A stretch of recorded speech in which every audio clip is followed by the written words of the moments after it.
Broadcasting from the city of brotherly love, Philadelphia, to around the globe. You're listening to Shark Bite Biz, your exclusive place for business strategy, sales, marketing, and tech in the roaring 20s. And now, here's your host, David Strausser. It's time for another epic episode of Shark Bite Biz. Once again, I'm your host, David Strausser, and this is your place to grow a business during a global pandemic. Nearly every episode of the podcast, we've had a recurring theme. It's that content is king, as the cliche goes, and now is the time to create, rebrand, redesign, and just get yourself and your brand out there. We're at a point in time where people are brands. And I'm not just talking about people like Brad Pitt or other famous Hollywood actors or somebody like a Tony Robbins, but the average person is also a brand. I'm a brand. My expertise in business, process automation, sales, and all that good stuff is my personal brand. People like buying things from me, consulting with me, just as much as they do with the company that I work for. So I make sure that my personal brand, that presence, all that stuff is out there in the open so that everybody knows about it. I think more people need to be a little bit more conscious of their own personal branding, though. I think we're in an awakening right now because many people are publishing their own shows, their own podcasts, or writing their own books and blogs and ebooks and all that stuff. So it's really cool to see how this stuff's really progressing. I'm constantly being asked for advice about my show, how we produce it, how we record the interviews, how we do this, how we do that. And, therefore, I wanted to bring in an OG podcaster, okay? Somebody who did it before it was fashionable. Somebody that's been podcasting for over 10 years in a weird time when it was almost like podcasting in a way was like doing a live radio show, but over the internet. So it's really evolved in what a podcast is, and it's still evolving. Now, podcasts are becoming with video, just as we have it right now. So we'll talk about things like content, guests, the monetization of podcasts, and even touching slightly just on the cancel culture and things you can kind of do to protect yourself. I know, me personally, I'm extremely cautious with what I say on the show just because you don't want to alienate anybody. But besides that, I mean, my biggest fear with the podcast is that I say something, perhaps it's kind of taken out of context or whatever it may be, and it's like, there it goes, Shark Bite Biz is done. So it's a real thing to kind of worry about these days. So we're going to kind of talk about that for a little bit too, just how to protect yourself. And I guess you're wondering now, so who is today's guest? Well, unfortunately, Joe Rogan did not accept the invite to come on, but I got somebody better, Jim Malliard. Jim Malliard is the executive producer and host of the groundbreaking Malliard Report. This entertaining and enlightening show airs every Tuesday at 9 p.m. Eastern, in addition to being internationally syndicated rebroadcast on many radio networks. In-depth interviews with specialists and researchers reveal little-known facts and investigations of real events. So, without further delay, let's bring Jim on in here. Reach your customer. Jim Malliard, welcome to Shark Bite Biz. We're so glad to have you here. Well, thank you, David, for having me. This is a kind of exciting, a different opportunity to talk about something a little bit different that I normally don't get to talk to, but I'm sure we'll get into some of the things that I always get into, but that's okay. I like talking those things too. We're going to talk about a lot of stuff. This is going to be the best structured, unstructured conversation we've had on this show. So I know who you are. I've listened to you a few times. Okay, pretty good stuff. Tell my viewers and our listeners out there, who exactly are you? What do you do? What's your experience? Well, I'm a paranormal. I started as a paranormal investigator who did ghost hunts. I've actually looked for Bigfoot and UFOs. So there's all of that. That genesized into doing a show that I did about paranormal stuff, and that kind of I spun it into doing the same show, but it's different now because I talk about current events and go from political to I had Chef Angel Gould on from talk about seafood, which just blows my mind. That's probably my highlight show of the year because he was talking to me about seafood coming in from China, which I'm sure some of your listeners may be blown away by that too. I was what about the seafood coming out of though? Explain that context. Okay, so I'm not. Don't quote me verbatim on this, but our seafood gets caught in America and then sent to China to be processed and sent back. And that's cheaper than processing it. I've heard things like that because with my background, I work a lot with the Baja Cali mega region. Obviously, fishing, tunas, all that stuff right there off Baja California, Mexico is big. And I've kind of heard of some of those things, like from the California side, you get caught, sent over. I didn't know if it was true or not, but that's interesting. It is because he owns a chain of seafood restaurants, and when he started telling me this and going into the descriptions and much more knowledgeable than I am on it, but it was great. It wasn't, I don't want to say great to hear, but it was fascinating for me to be the outsider, as you know, doing the show that you do, being the outsider, listening to these people tell you the intricacies of their business is just phenomenal. Oh yeah. So I appreciate what you do. Yeah, no, that's great. And so, yeah, I mean, you were looking for Bigfoot, aliens, and you talked to somebody on show, and you have your show as well, right? Yeah, but it kind of, the genesis was we started looking for ghosts, and then you kind of started, you heard rumors about Bigfoot and other cryptids. So, oh, well, you're kind of out there looking anyways. So, sure. And then, obviously, once you're out there looking, right, you look up because that's the next thing you come across. And then people started coming to me with the different conspiracies, right? And I'm like, but that's all kind of all this ball starts snowballing downhill. Right. So then you get into I'm still really interested in JFK. Now, I know that's kind of been beat to like a dead horse, and I've done it myself, like talk to the different people that I could get a hold of and kind of just rehash it all, kind of, so to speak, for myself. But that opened the door because then there's the CIA stuff and the FBI stuff and all of this other pieces. Then, the George W. Bush or the George H.W. Bush pieces, and then you get into George W. Bush, and it just, you can bounce it anywhere you want to go. And then, well, then that put me into politics because politics is all about the conspiracy. The Area 51. Yeah, it comes back like Area 51. That's politics as well because that's our government hiding, top secret clearance, whatever. I mean, you could spin this any way you want, right? So it all kind of became this intertwinement for me after I just wanted to, having a spiritual experience. And now when it comes to doing my show and how I live my life, it's all kind of like this big ball rolling downhill, and I'm never sure where it's going to land. Yeah. Week to week, day to day. Yeah. So you have a business and paranormal podcast, right? You talk about business, podcast, paranormal. Yeah, well, the show is the business, I guess you'd say. The paranormal investigating team is just kind of something we do, trying to get people answers. I don't necessarily define it as a paranormal podcast anymore. I don't know what it is, and I've been talking to branding people trying to figure this out because I can't say it's everything all the time because it's not. But it's not a political show because I talk politics 5 times a year. It's not a paranormal show because I talk paranormal 5 times a year. It's a hard thing to brand, but it's successful.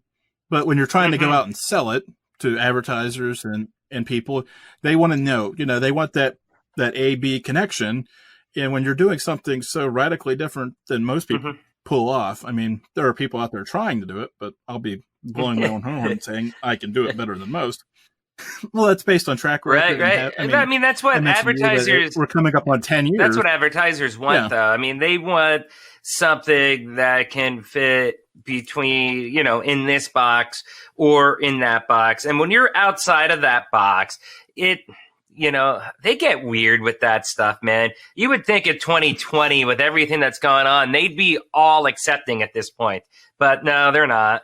Not yet, but I have noticed a shift in the last probably 36 months of companies even just having casual conversations with VPs of marketing and stuff on LinkedIn about podcasting as a whole. Oh, I think the industry is blowing up. That's actually why I wanted to bring you on, is because I find your podcast interesting. I like the topics that you cover. I mean, you cover everything from, like you said, I mean, you have everything. It can be conspiracy theory to business to tech to, Bigfoot. Okay. It could be everything. And it's kind of cool because then that allows somebody with a wondering mind. Like, I'm thinking about business 24/7. Okay.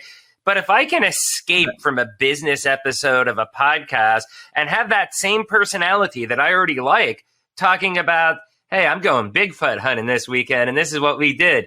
That's pretty fun for me. That's like, wow, this is the escape I needed. I think a show like yours really brings that.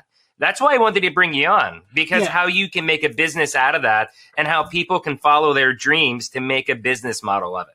Yeah, I think the fun part of podcasting right now, you've mentioned, has exploded. It has. I mean, I've watched it for the last, like I said, 36 months. It's kind of taken a whole nother, and I think currently because of COVID, like what was ramped up is like scaled up beyond. Well, there's two reasons right now. There's two reasons why podcasts have blown up. Number one, COVID. Even if, people are like, oh, they don't have the commutes, people are still looking for new content to fill in the void of their commute. That's part of the reason why my show isn't just an audio podcast. It's a video podcast on YouTube too, because people want to watch things. They don't have the commutes. Number two is Joe Rogan, man. Joe Rogan, I think, really has blown up. He blew up. The Spotify thing, it really brought a big, huge light to this whole industry. I know there was some podcasters that thought he was out of his mind and he sold his soul. And we can, degrade that any further than that. If somebody came to me and offered me a 1/10, 100th, maybe somewhere in there, there's some fraction, right? I'm not sure what it is, but of that money to put my show exclusively on whatever their platform is. I won't lateral the list because it's just remarkable anymore where these are headed. But I think because of Rogan and because of that exclusivity, in the next 36 months, we'll be seeing Spotify or Stitcher or TuneIn, whoever, chasing the quote-unquote Netflix of podcasting. Right? Because I love that term. Everybody has it until they don't. As we start seeking exclusivity for these shows, I mean, there's a lot of great shows out there that are, radio shows that are just kind of dumped on. But as people are getting out there and seeking that in between, that next level down, and somebody's going to go out there and run the market on that and legitimately put together the Netflix of podcasting and be able to charge $9.99, maybe even $19.99 a month for it and make millions. I think so too. I mean, you just had Anchor FM. They were just purchased not too long ago by, I don't remember if it was Spotify, Amazon, but it was one of those larger tech companies. And slowly but surely, it looks like some of these smaller independent podcast hosting sites, because Anchor, I guess for people that don't really know how this works, it's basically a site where you're able to host it and you get some benefits for the actual raw data. And it seems like no matter if it's hosted on whether someone's accessing the podcast episode from iTunes or they're pulling it from Google Podcasts or Spotify, it's all pulling from that central site. And now that I'm starting to see sites like that, those hosting sites get bought up for their technologies and stuff by bigger tech conglomerates, it's like, yes, podcasting is the future. Well, you also have to be aware of sites like Anchor, because in the fine print of those terms of services you agree to use, some of those sites own your content. Yes. And there is value in that content, especially, Anchor, everybody's fleeting there because it's free.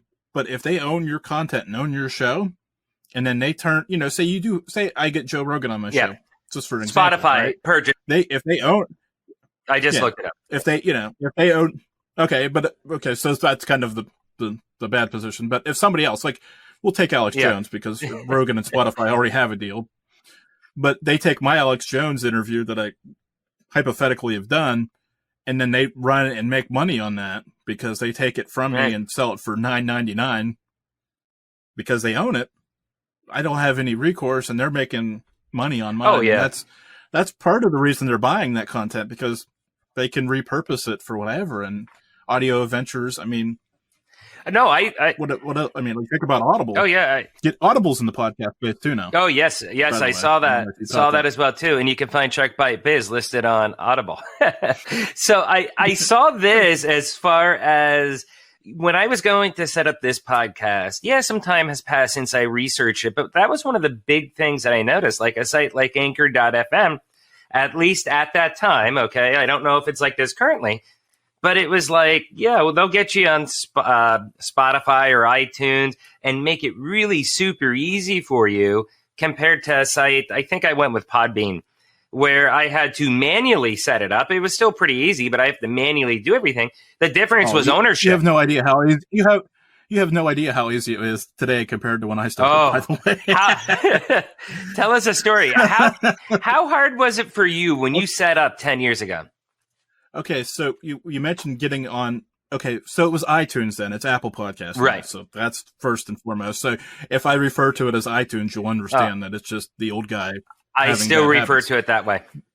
Okay, so you had to manually submit to them. So you had to track that. You had to sign up for iTunes first and foremost, and then go into their back through. It wasn't like a simple thing to find. You had to go in and dig deep to submit your podcast, put all the information in, submit it. You'll get you got an email that said your podcast had been submitted. You'll hear from us in 6 to 8 weeks if you've been approved. Wow. Okay.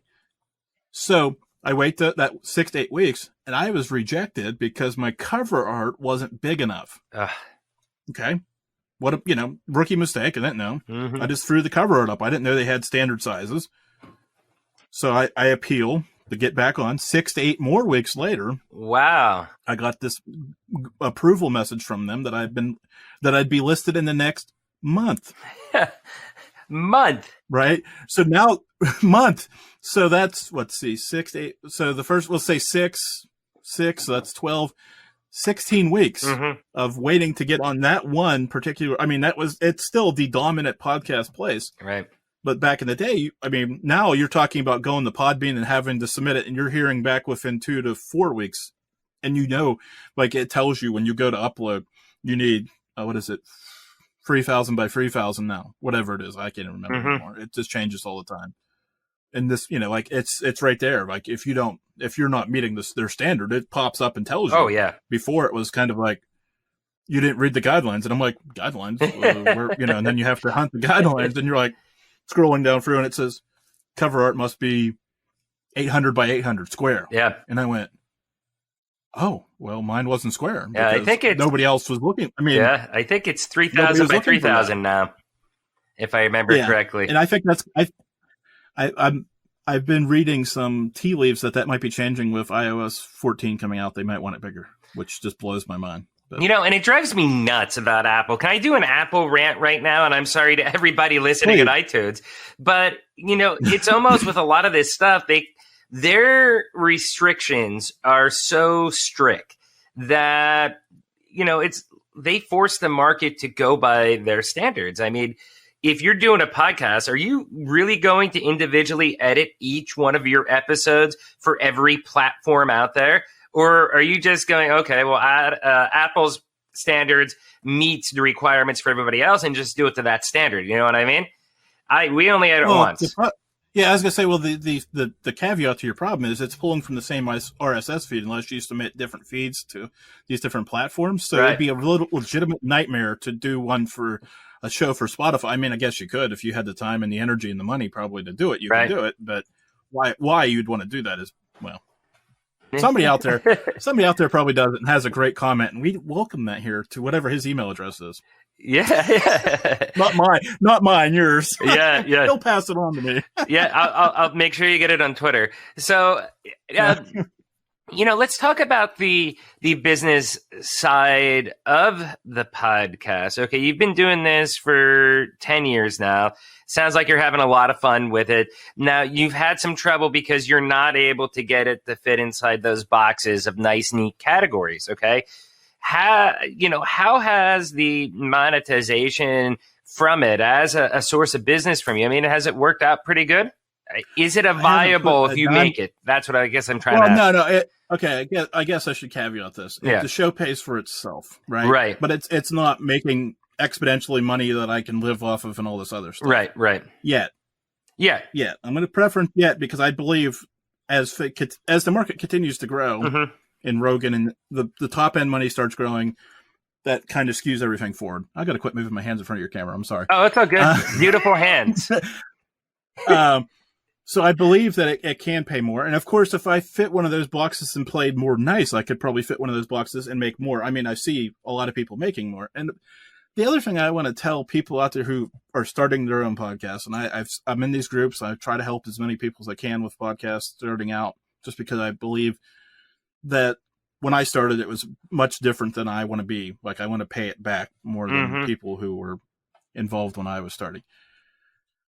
People are out there seeking tens of thousands of dollars right off the top when they start their show, which is okay. You're allowed to do that. I'm not saying you can't do that, but build an audience and build a niche and build a brand name and then go ask for that money. You'll get it. No, I totally that's part agree. of my problem. Like, I don't go out there asking for large sums of money. So I'm just interested in keeping this going and keeping the outside the box thinking that I can accomplish by taking less, because I don't want to feel boxed in by some guy saying, I'm a paranormal company and I paid you to do paranormal shows because that's what, the money's going for, or whatever it may be. Right. So, and I think that's a problem too. I mean, same with the show. I started this show like, hey, look, if I can make a couple bucks, nice. But that's actually the point of the show for me. My point is that we got hit by COVID. Global pandemic went on. I'm not able to network, not able to meet people. And I like connecting and meeting people and connecting people to other people that I know. Can't do that, So I'm like, hey, I'm going to launch this podcast that I've been sitting on for 5 years. I registered the domain 5 years ago, and it took a global pandemic for me to figure out, like, hey, how should I launch it? What should I do? And even with doing it, it's like, would I want the show to pay for itself? Yeah. I mean, we're monetized on YouTube. We get a couple bucks rolling in, but that's not the point of it. I mean, really the point is to help people grow, help myself grow, because me talking to people like you, I mean, I'm getting an ROI just hearing from your experience with your up and downs on the podcast. And to me, that's worth a fortune. So, each your own, I guess. You mentioned networking. Yeah. You mentioned networking. That is phenomenal, because back in the early days of the show, way back, I dabbled out. This is when this was still early, right? I had a paranormal romance author on my show, and I was on a streaming online. Yeah, anyways, that show went sideways in a hurry, probably about the midpoint, when she realized that I wasn't necessarily comfortable with that aspect of it. And she has a great outgoing personality that, as you can imagine how that went. But I was but now it'd be like, I'd be chopping it back. But then it was kind of like, oh, what the world am I into? But I was on an internet network at that time. So I was on the quote unquote morning show that morning. And that show was more literary focused. So it was a great chance for me to come on and say, hey, I've got this author on tonight. Right. So I did, of course, because that's what you do. You show up anytime somebody asks you to talk, you show up. So I went and did that. And then I did my show that night. And a couple days later, I got a message from the author that was on and said, hey, I had a great time on your show, but you'll never guess what.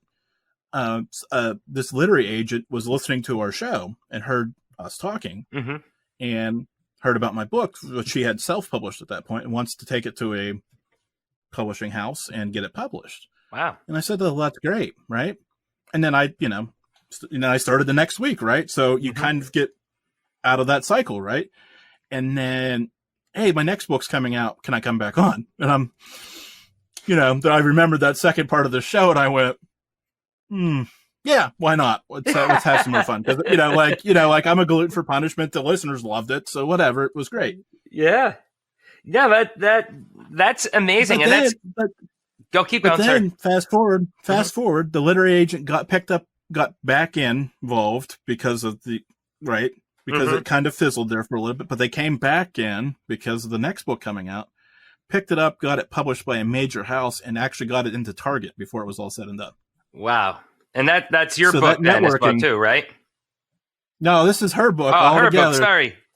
I got confused. But that's the networking opportunity by having been on that morning show, hitting the right person with the opportunity to listen to another show with another author, and having a good conversation with somebody who sold themselves well on their show, on your show, right? And then kind of just the seeds plant and fall where they may, and then when the book ends up in Target, it's kind of like, and I have a copy over there on the shelf that I bought at Target just because it made you feel good, right?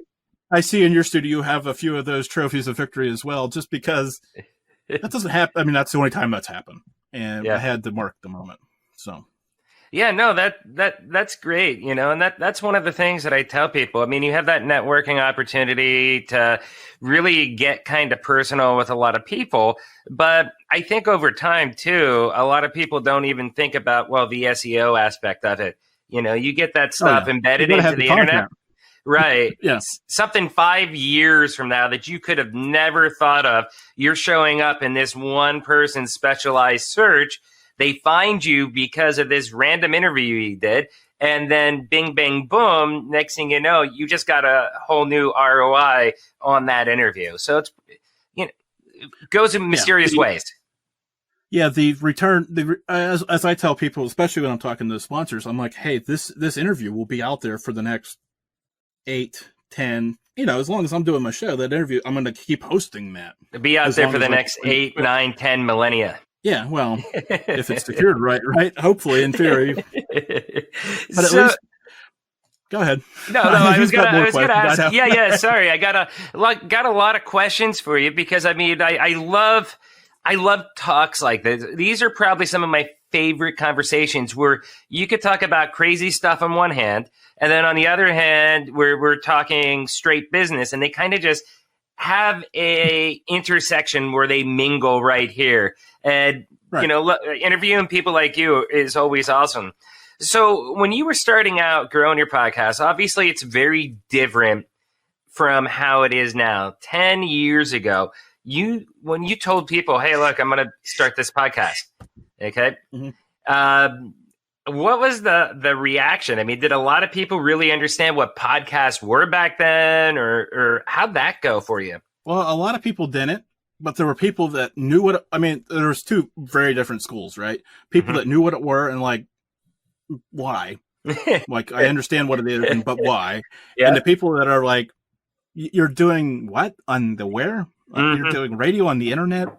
Podcast. I mean, because when I started, it was truly radio, right? It was live, and I didn't necessarily record those first few shows, so it was just for the people that heard it, which was a mistake. But that's water under the bridge that I've come to accept. Of course, I'm partially glad those shows don't exist because the older ones that do exist make me cringe. Same with me. I can't imagine how the early ones sounded. I blocked my own episodes on Sharkbite Biz for my YouTube account so that I don't see my first couple of episodes because I'm like, oh my God, I'm horrible.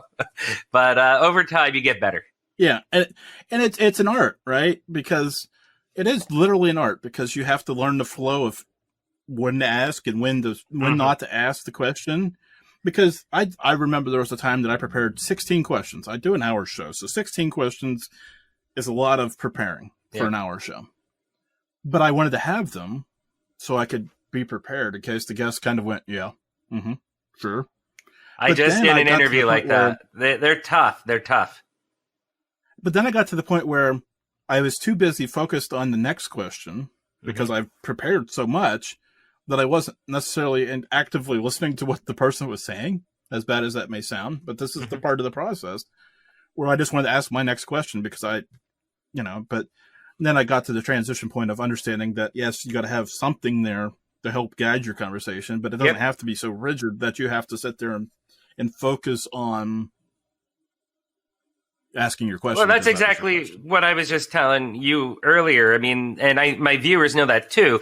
I go into every question. I don't ever want someone to feel like, hey, I'm on NBC Nightly News and I'm interviewing my guest right here.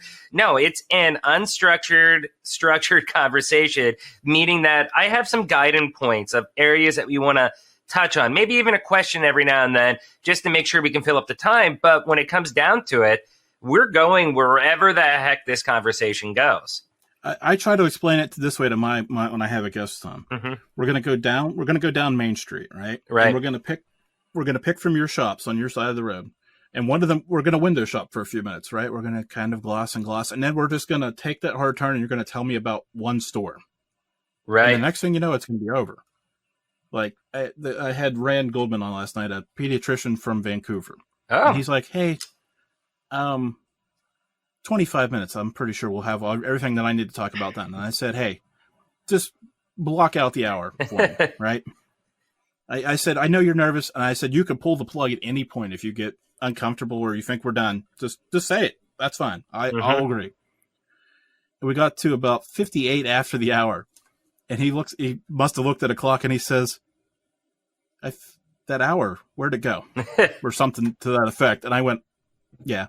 Hey, but I want to thank you for your time. And then I wrapped it up because, you kind of got these posts, you got to mention all these mentions and stuff. But I knew I've been doing it long enough to know that anytime you get somebody with some type of credential, they always have their little, and his was virtual reality in the emergency room for children to help them be distracted from pain and other procedures going on. Oh, wow.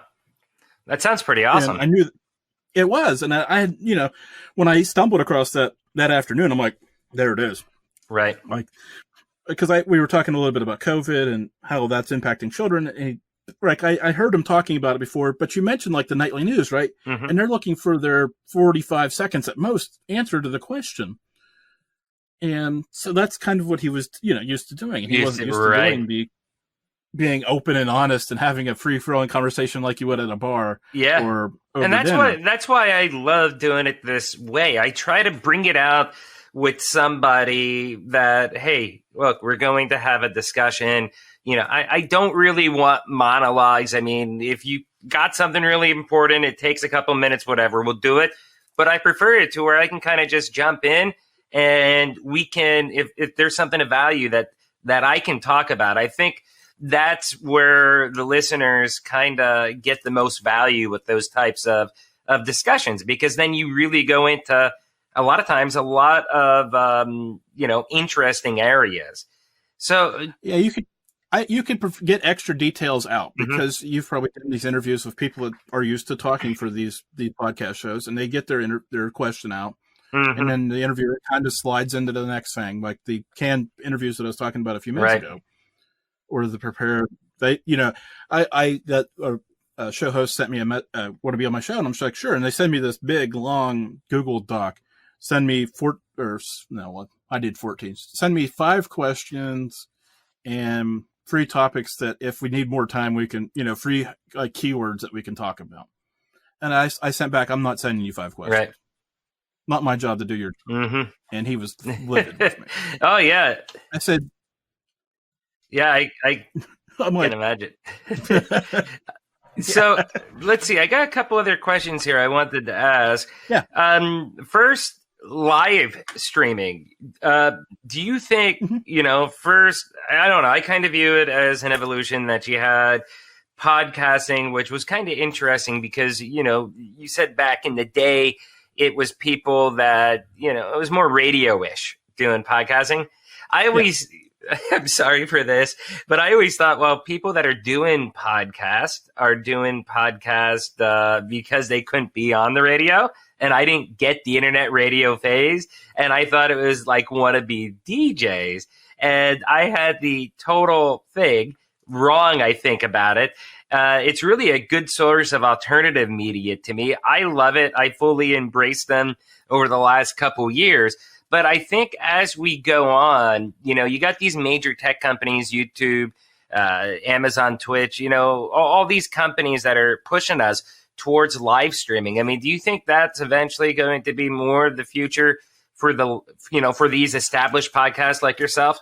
Well, I mean, I've never stopped doing it. Okay. So I guess I should preface my answer by saying that it just has been, well, when you start doing it and then you just keep doing it, I guess. Yeah. I mean, I thought about doing it recorded, but it became, on one level, I understand the polish and the things you can get. On the other hand, I kind of like that raw authenticity that I just had. So it was just really easy for me to say, I got to stay doing it. And plus, I know myself, if I don't do it Tuesday night at 9 p.m. Eastern, it might not get done because of how the family demands and the time demands of everything else that goes on.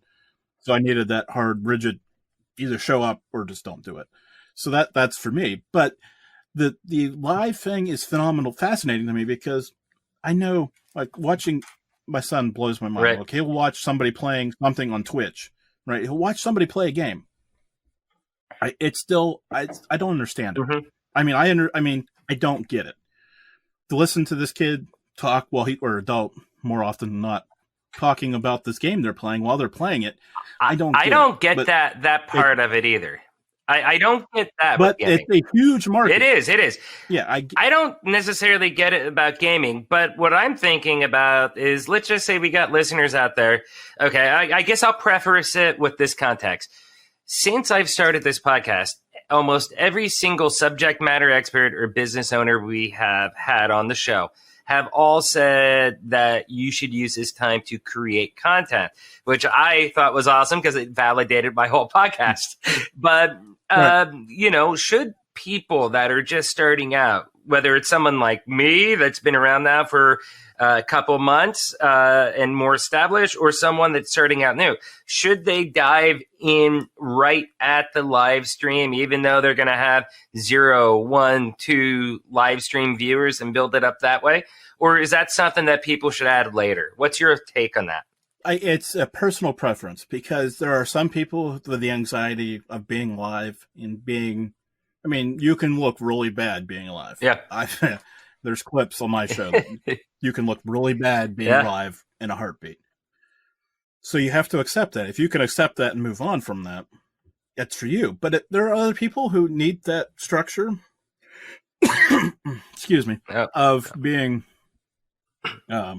recorded. Mm-hmm. And I think there's a place for both of them because when you edit, you can get it down to 20, 25 minutes. Right. That works for some people. Some people like an hour. Now, this next jump scares me because I've been seeing numbers that say anything over 45 minutes is a problem these days. Yeah. So when I say an hour for me, it's kind of like I've been thinking, do I have to split it to 2 half hours? And that's going to be rough. But I'm almost thinking the same thing with Shark Bite Biz because I initially came out with 25-minute episodes. But then as I get people with you, the conversation's just so good. So I've been doing longer episodes because of that, 40, 45-minute, 50-minute episodes. And they're getting a lot of views, but the retention rate is a lot smaller. So that's where I'm wondering, should I split it up as well too? Yeah, and then I was getting to the long format shows, the 2, 3, 4 hour. Mm-hmm. I know I've talked to people that do the 4-hour shows, and I go, that's just ridiculous. Like, nobody has time to listen to that. Right. And then Gordon from Those Conspiracy Guys, one of my fans' favorite, and he does great shows. His shows are at minimum 5 hours long, and I think the one he told me was like 12 hours. And I just laughed at him, like legitimately just laughed at him and said, nobody listens to that. And he's like, oh, they do. They pause it and come back to it. Oh, yeah. And he's like, you won't believe the emails that I'm like, I totally believe you. I'm just saying that I don't, I think there too. You got to craft. That's a deep build. Right. But look at Joe Rogan there for a second. Okay. You're talking maybe 2.5 on the low end up to 4 or 5 hours. I think it's probably average around 3 to 4 hours. And within that, then he has his JRE Clips channel to where you essentially get all these 5, 10, 20-minute clips. He can make 20 videos off one of his live casts that just one of those clips will perform better probably than any of my episodes ever. And that's amazing. Yeah. And that clips video, the video method works great. And then for the people who want to hear the whole thing, that works good for them. So there's that balance there, which is, again, something else I've been kicking around. I've kicked around so many things, it just comes down to time. Yeah. So balance, follow. I guess it really comes down to follow data for your crew, your audience. How does that look? Are they listening? Where are you losing them at? And I think that's probably where it goes. Now, with your show, you advertise that you are not afraid of controversy. Did I read that right? Yeah, you did. Yeah? Which part of controversy do you get into? I mean, I've had Roger Stone on 3 times, which he is the most polarizing guest in the history of man, I think.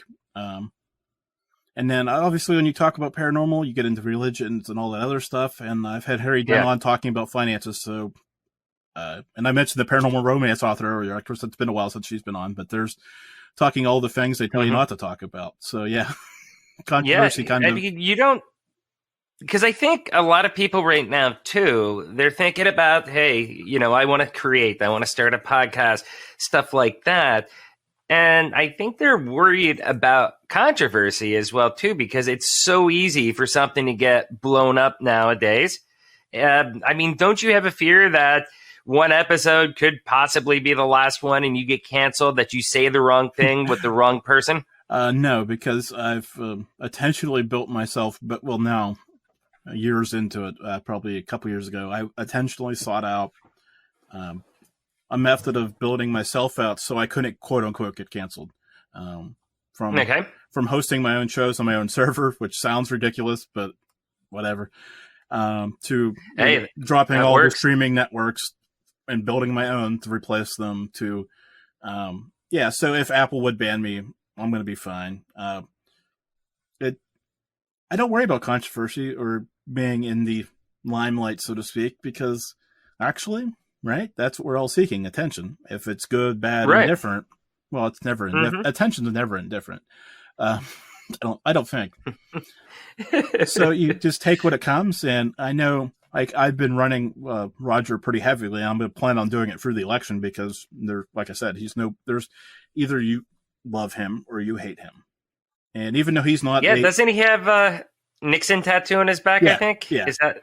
Yep. And even though he's not he's not a factor in this. Well, supposedly not a factor in this election. He was in the last one, and you know him from the last one. Even though Trump says he does. Oh, yeah. I mean, there's this whole mess, right? We don't even have to get into that, but it's a name, and it's phenomenal. The people that are so angry that I gave them the time of day, and there are people that just think it's phenomenal. Like there's, like I said, polarizing to the end, and.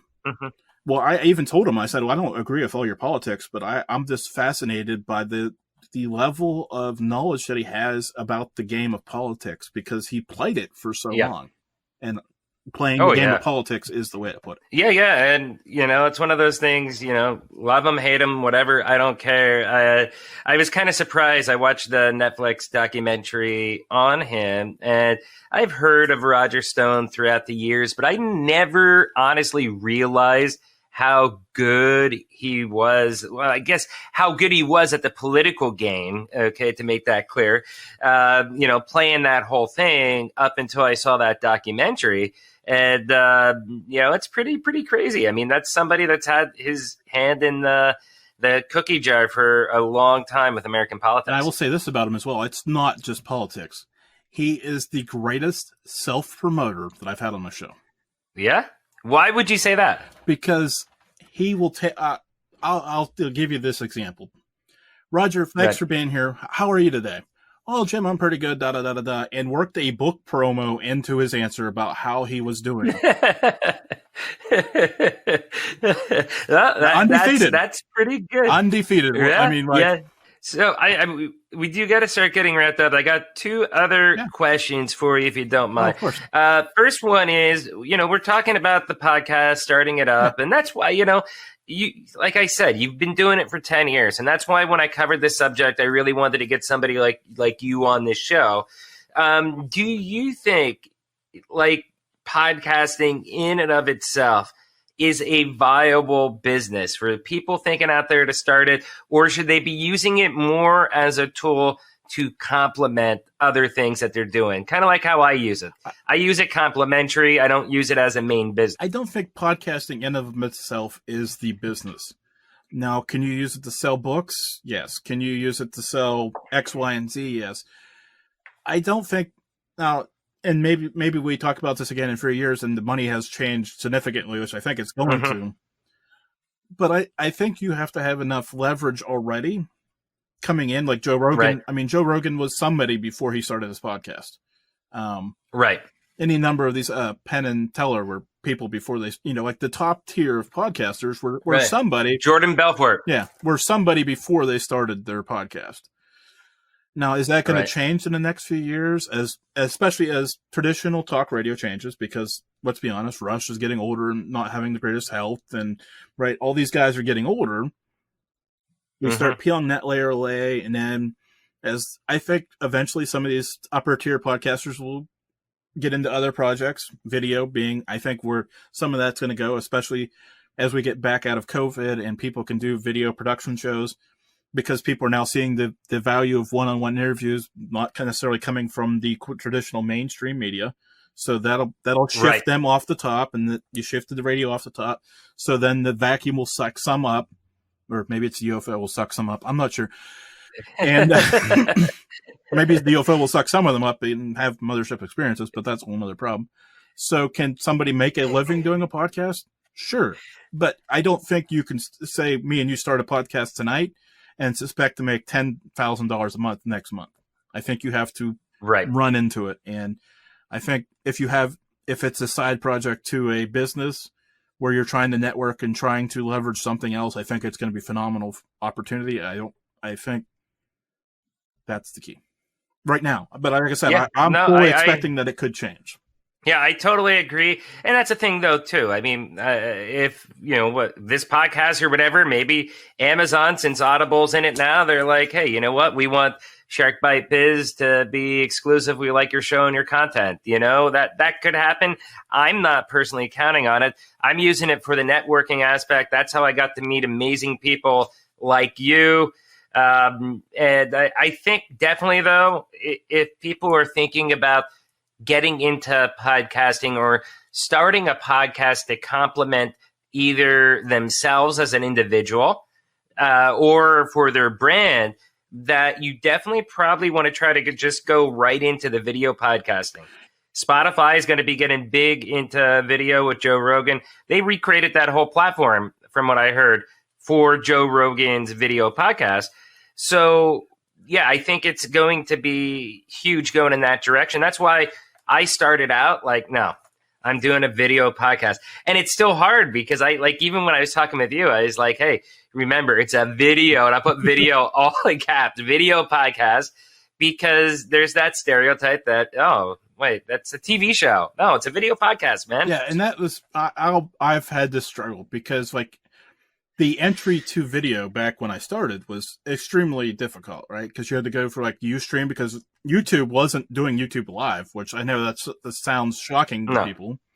So Ustream was out there, and there was a couple other sites, but nothing worked great because everything was so new. So I got away from it. Now I regret that. If you were going to ask what my biggest regret in podcasting is, it was walking away from video when I should have stayed in video and just bit the bullet about not necessarily caring how it looks per se. Yeah. No, I hear you too. And in fact, I am going to be starting to do live streams on this channel. I'm still trying to figure out how it'll be, because it's not going to be the full, with my work stuff like that. I run the whole Northeast for my company. So it's hard to say, hey, look, I'm going to do an hour podcast throughout the day every Monday or Thursday.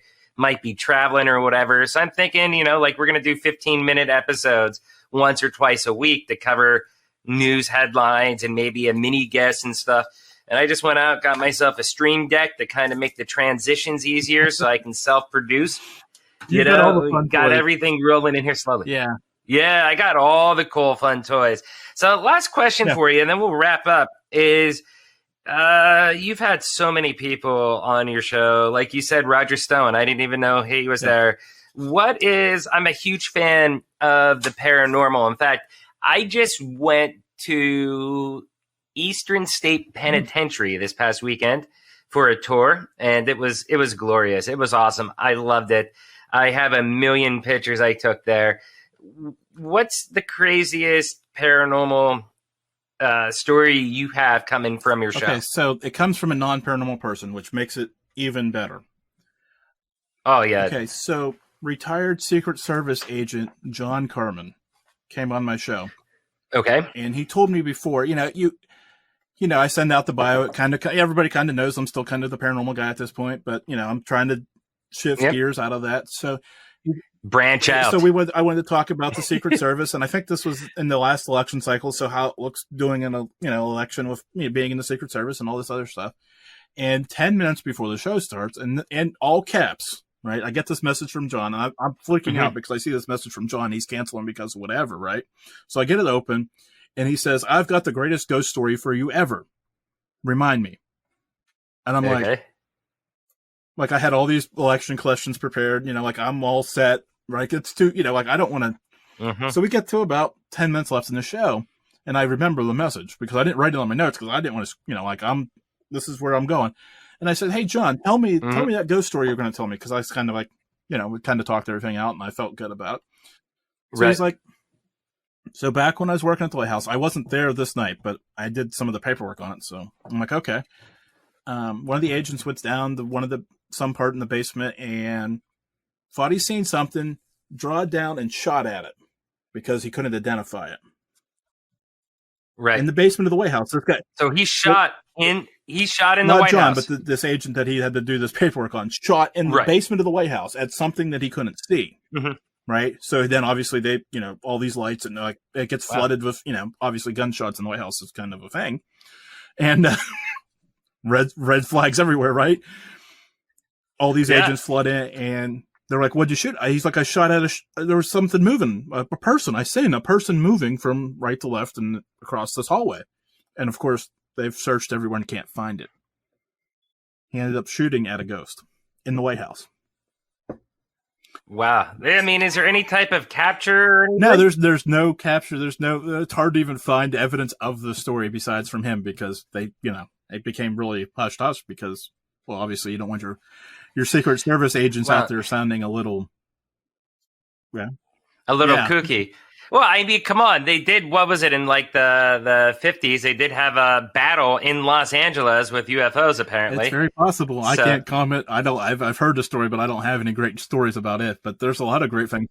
Okay. Like Area 50 or Area 51. Why is it blurred out on Google if there's nothing there? Why is the perimeter further out from Area 51 than Fort Knox? Yeah. So one, I know I said that was the last question, but one just occurred to me. This is the great debate that I have in my mind right now. Let's settle this for you.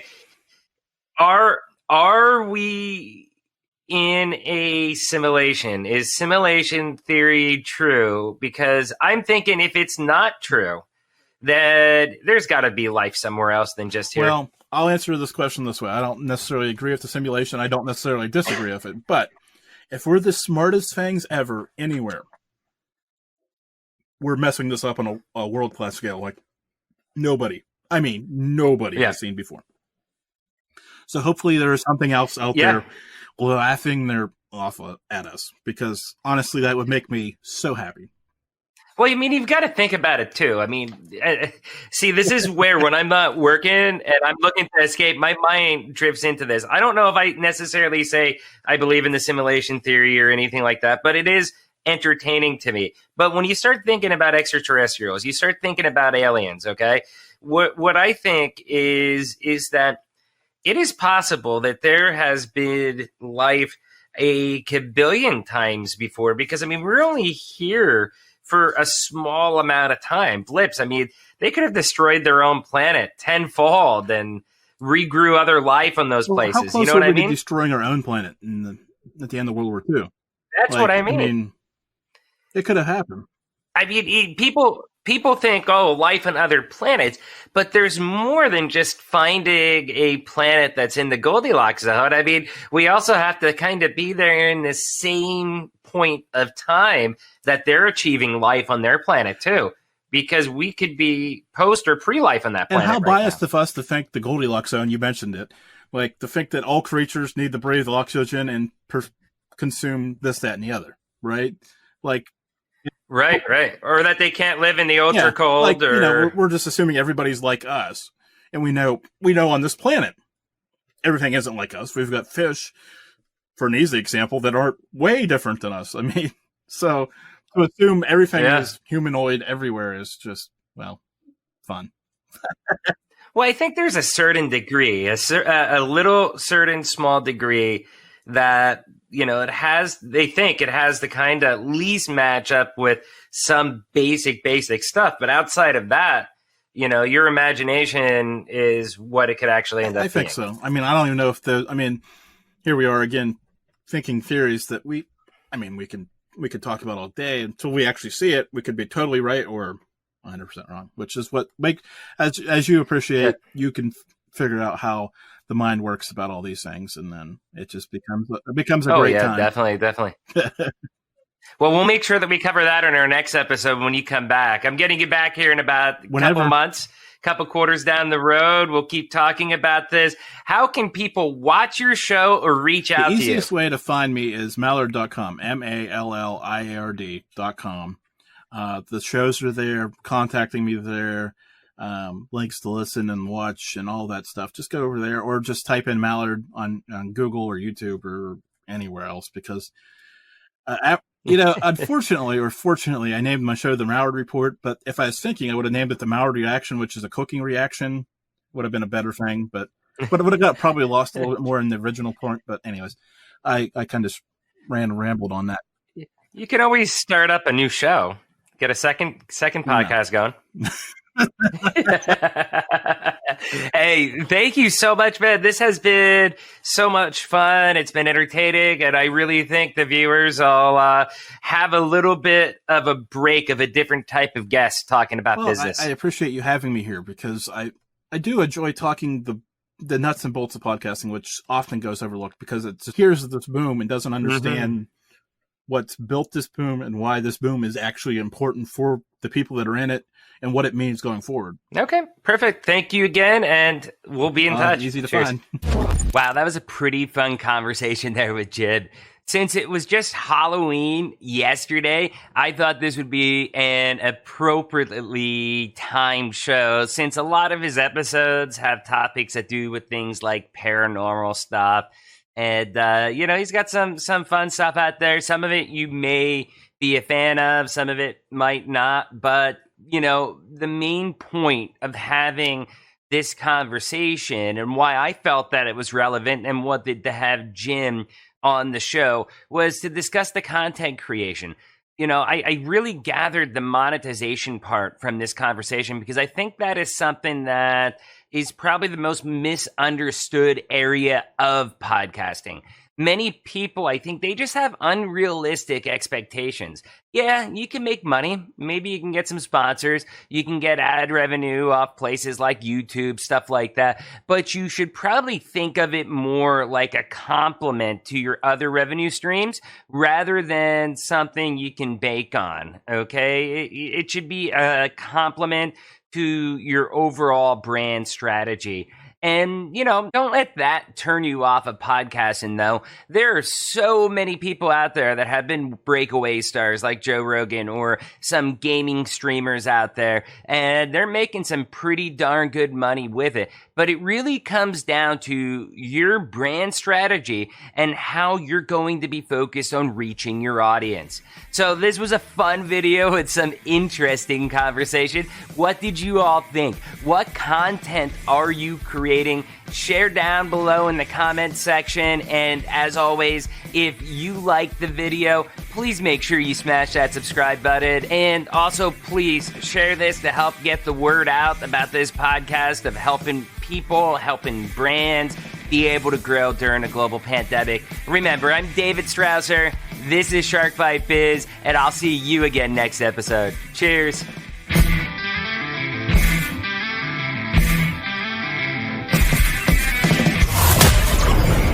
Thank you for listening to Shark Bite Biz. We hope you got some insightful info from this podcast. Be sure to subscribe to us through your favorite podcast app and visit us on the web at www.sharkbitebiz.com. How has business changed for you in the 20s? Email us at podcast@sharkbitebiz.com so you can join us and share your story.